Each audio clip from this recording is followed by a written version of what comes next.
আজ আমি গেছিলাম বোলপুরের মোস্ট ট্রেন্ডিং দি নাইটস রিসর্টে। আর এখানে যদি বলি, রেস্টুরেন্টের ভেতরের অ্যাম্বিয়েন্সটা কিন্তু ভীষণ সুন্দর। রেস্টুরেন্টে কিন্তু এসি আছে, যে কারণে গরমের কোনো ব্যাপার নেই। আর সিলিংয়ের উপর কিন্তু এরকম ছোটো ছোটো লাইট লাগানো আছে। রেস্টুরেন্ট থেকে যদি বাইরে বেরোই, তাহলে এই জায়গাটার এরিয়াটা কিন্তু অনেকটাই বড়। সুইমিং পুলের কাছাকাছি কিন্তু অনেকগুলো সিটিং অ্যারেঞ্জমেন্টও আছে, আর বেশ সুন্দর কিন্তু ডেকোরেশনও দেখতে পাচ্ছি।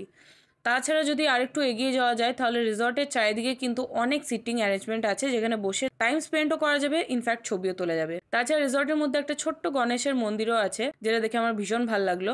আর এমনিতেও অনেক জায়গায় কিন্তু তোমরা বসে ছবি তুলতে পারো। এবার আসি খাবারের দিকে। তো এখানকার সার্ভিস কিন্তু অনেকটাই লেট, বেশ অনেকক্ষণ ওয়েট করতে হচ্ছিলো। তাই তোমাদেরকে একটু মেনু কার্ডটা দেখিয়ে দিই। এখানে অনলাইনে চাইলে কিন্তু ওরা মেনু কার্ড শেয়ার করবে না, যে কারণে আমি ভিডিও বানিয়ে এনেছি তোমাদের সাথে শেয়ার করব বলে। তোমরা ভিডিওটা একটু পজ করে দেখে নিও, কারণ ফাস্ট ফরওয়ার্ড না করলে কিন্তু দেখানো অসম্ভব।